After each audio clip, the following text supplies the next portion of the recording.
Hey fans, it's Miriam for another comic show. It's another great week of comics. Got some good Marvel, DC stuff, and just like so many great Image books. I'm just in love with Image right now, and I have a couple other indie books. But starting, Star Wars Princess Leia is easily the biggest book of the week. It's Mark Waid, it's the Dodsons, and it's everything you wanted if you read Star Wars 1 and you're like, why the hell is Princess Leia here? Well, why is she necessary on this terribly dangerous mission when she's obviously the most wanted woman in the universe by the Empire, has to have a bounty on her head, and what the hell's going on here? You get that with this. This picks up right after the medals, the ceremony on Yavin for A New Hope. Right there, she gives a speech, and then the rank and file start talking shit about her being an ice princess, and it goes from there to her trying to do something in the galaxy. She does not want to be a princess without a people, without a kingdom. She wants to kick ass. She wants to be the Princess Leia we know from the movies and from Brian Wood's Star Wars run. And this is what Mark Waid's getting us. Mark Waid, I love his writing, and this is exactly what you want. You need to get it. And Hawkeye, it's Jeff Lemire, Perez on art, and seriously, this is good. This is, again, something Lemire was born to write. Sure, he's good at blonde-haired archers that are womanizers, just like his run with Oliver Queen on Green Arrow, but the family dynamics of this, the family of just opens with a young Clint and his brother, and then the dynamic between Clint and his sort of ward with Kate Bishop, and bounces back and forth with that, and just those personal moments that is authentically Jeff Lemire, and his humor that comes from the actual relationship stuff. I mean, I get vibes from Essex County out of some of the flashback scenes in here, and Jeff Lemire, if you're reading Fraction and Aja's Hawkeye, you need to read All New Hawkeye because it has what you liked about that with Lemire's personal spin and flavor, which was awesome.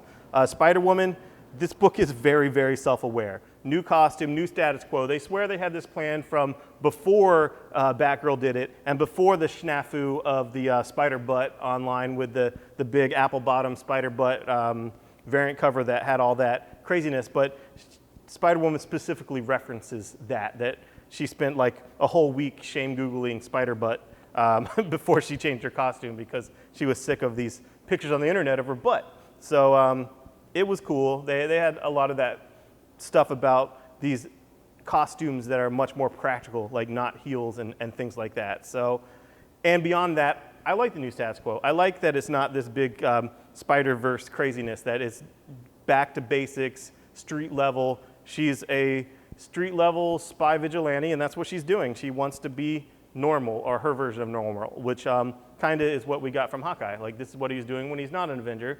This is what she's doing since she quit the Avengers. So moving on, Guardians team up. This is Guardians of the Galaxy, Avengers teaming up. It's Brian Michael Bendis who writes Guardians, and it's Art Adams on art, who great artist from back in the day, my day, not way back in the day, but more like the 90s day. And it's cool to see those characters together. It was fun. It's modern. It's not like some kind of flashback thing. You have, the Falcon, Captain America, and all new costumes of those characters, the whole Hickman Avengers. But I enjoyed it. It's fun. You can pass it up if you want to pass it up, or get it if you want something fun. And it has a crazy last page cliffhanger special guest movie tie-in. That isn't Howard the Duck.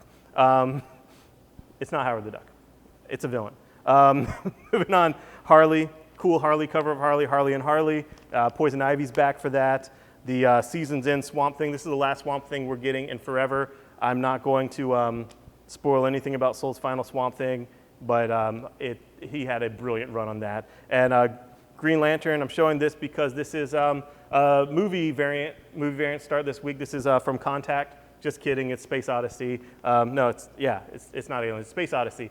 And we also have a lot of cool ones. There's a Matrix for Detective, and there's Enter the Dragon for Grayson, and there's a bunch of really neat ones coming, the Superfly Superman. Moving on to Image, this is what I really want to talk about. More Jeff Lemire, Descender, 2 covers. You got the Lemire cover, the regular cover, and it's basically like a little robot in a big universe. It's in the future, and it's a little boy robot, and he's the only survivor from this tragic event that killed everyone else on the space station type of thing, planet type of whatever kind of encampment they had. And he has a little robot dog named Bandit. And what huge robots destroyed everything, and what is the boys' connection to that, and what comes next, I don't know, but I really enjoyed that issue, and I love Jeff Lemire, and he can do sci-fi with heart, and that's what you want to read about, a little boy robot that may or may not be the savior or harbinger of doom of the universe. I don't know yet with the first issue. I'm not trying not to spoil it, I just really don't know, but I really like the boy and his dog, and I love Jeff Lemire, so seriously check that out. It's Image #1, and it's already been optioned, so whatever. Nameless, Grant Morrison, we got second print ones, we got 2, and that is insane, like batshit crazy stuff, like his Invisibles, but with more science fiction elements, and I'm just so thrilled that Grant Morrison's giving us a long form indie thing like his Invisibles again. Saga, crazy stuff happens. I'm not gonna spoil it. I can't not mention Saga. Saga's insane. Black Science, this is the first issue, issue 12 after Trade 2, and everything changes again. This book is brilliant in that it's all these alternate realities, and the narrator changes several times. Like who is the protagonist has shifted again and again, and this changes again in a really cool way, and I really enjoy Rick Remender's writing of just douchebags. He writes the best douchebags, so I love it. No one's altruistic in this book, it seems. No one. So I'm enjoying the hell out of that. Birthright, I've been telling you guys about when this comes out as a $10 collection.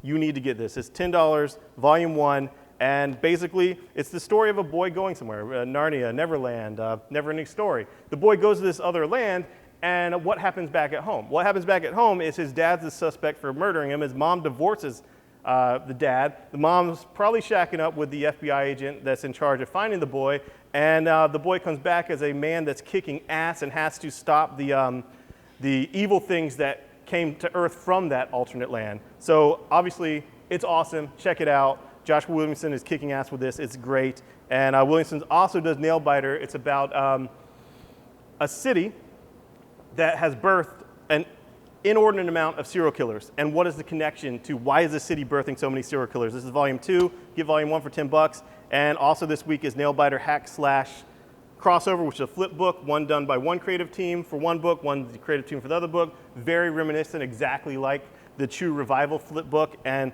I just love it when Image can do crossovers so well. Like, let's cross over the 2 creations that work well together by the creative teams and make it awesome, and let them both do their own take, and let the fans enjoy the hell out of it, and maybe win a fan to the other thing that wasn't the fan of the other thing to begin with.